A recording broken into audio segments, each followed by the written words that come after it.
اعوذ باللہ من الشیطان الرجیم بسم اللہ الرحمن الرحیم اینما تکونوا یدرککم الموت۔ اب ظاہر بات ہے کہ قتال سے جی چرانے میں اصل سبب کیا تھا؟ موت کا خوف۔ اب اس کو کھولا جا رہا ہے جو ان کے دل کے اندر ہے۔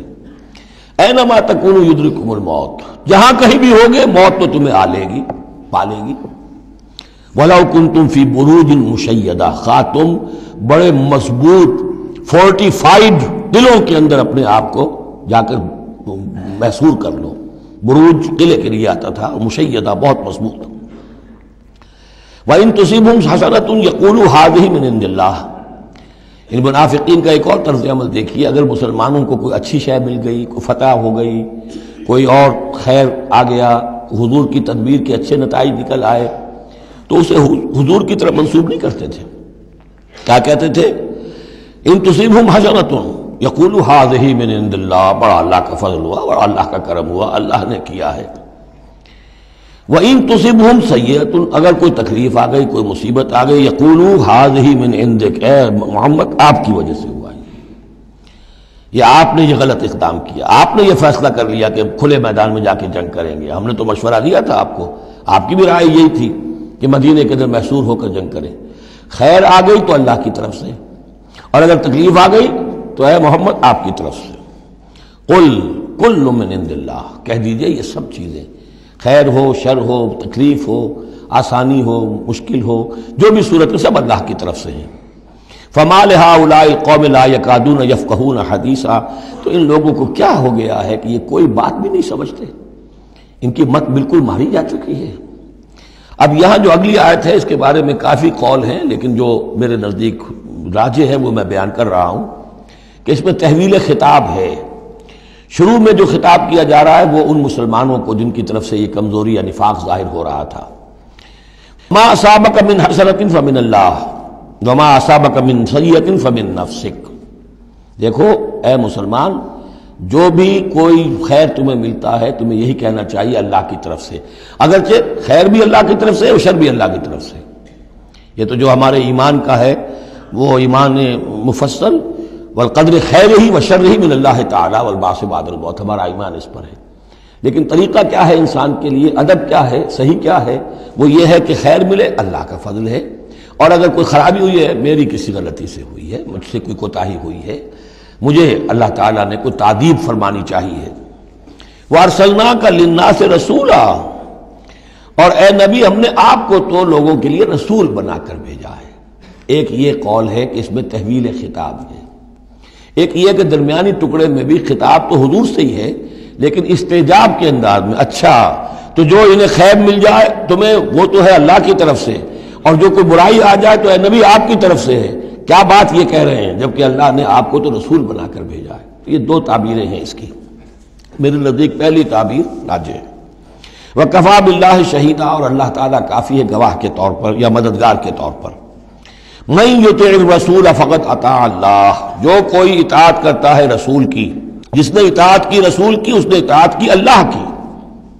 یہ ٹکڑا بہت اہم ہے، اس لیے کہ اس کے ساتھ ہی آپ حدیث اپنے دماغ میں ٹانک لیجئے، اپنے ذہن میں، اس لیے کہ یہ جو کام تھا سارا کا سارا ایک جماعتی زندگی کے تحت ہو رہا تھا، اور اس میں رسول جو ہے صلی اللہ علیہ وسلم وہ جنگ میں ہے تو کمانڈر ان چیف ہے، لیکن کمانڈر ان چیف کے ساتھ دوسرے چھوٹے کمانڈرز بھی تو ہوتے ہیں، میمنہ پر، میسرہ پر، قلب پر، عقب پر، ہراول دستے پر کون ہے؟ لہذا چین ہے یہ اطاعت کی، سم اطاعت کی، کہ حضور نے فرمایا من اطاعنی فقد اطاع اللہ، وہ تو یہی بات آ گئی، من یطع الرسول فقد اطاع اللہ، من اطاعنی فقد اطاع اللہ ومن عصانی فقد عصى اللہ۔ جس نے میری اطاعت کی اللہ کی اطاعت کی، جس نے میری نافرمانی کی اللہ کی نافرمانی کی۔ ومن اطاع امیری فقد اطاعنی، جس نے میرے مقرر کردہ امیر کی اطاعت کی اس نے میری اطاعت کی۔ ومن عصى امیری فقد عصانی، اور جس نے میرے معین کردہ امیر کی مخالفت کی یا اس کی نافرمانی کی اس نے میری نافرمانی کی۔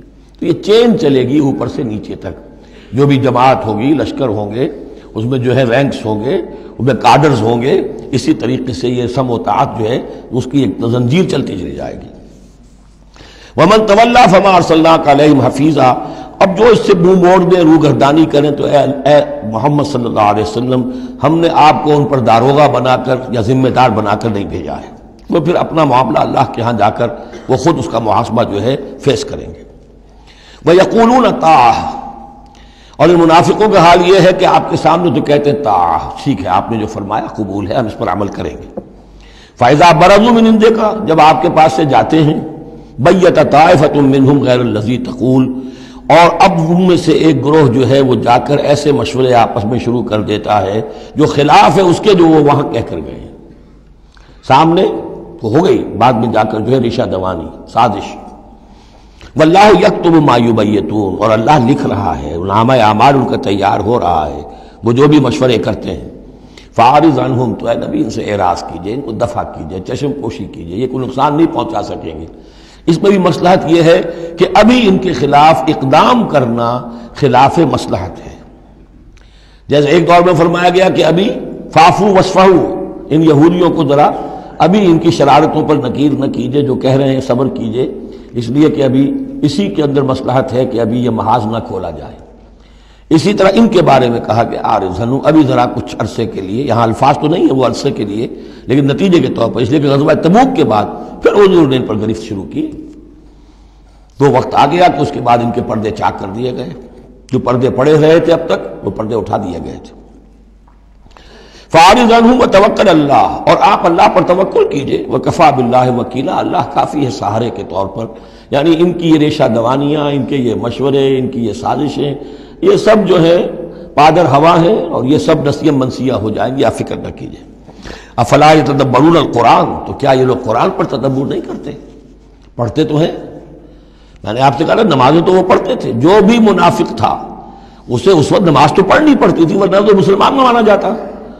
آج تو مسلمان مانے جانے کے لیے نماز ضروری نہیں ہے، اس وقت تو ضروری تھی، بلکہ عبداللہ ابن ابی تو پہلی صف میں ہوتا تھا، اور جمعے کے روز تو خاص طور پر حضور کے خطبے سے پہلے کھڑا ہو جاتا تھا اور اعلان کرتا تھا، لوگوں توجہ سے سنو، یہ اللہ کے رسول ہیں، اپنی چودراہٹ کے اظہار کے لیے کہ میں یہاں کا چودھری ہوں۔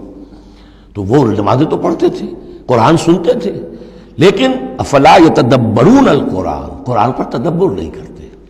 یہ قرآن ان کے سروں پر سے گزر رہا ہے، یا ان کے ایک کان سے داخل ہو کر دوسرے کان سے نکل رہا ہے۔ وَلَوْ كَانَ مِنْ عِنْدِ غَيْرِ اللَّهِ، اگر یہ اللہ کے سوا کسی اور کے پاس سے آیا ہوتا، لَوَجَدُوا فِيهِ اخْتِلَافًا كَثِيرًا، تو اس میں بہت سے تضادات وہ پاتے۔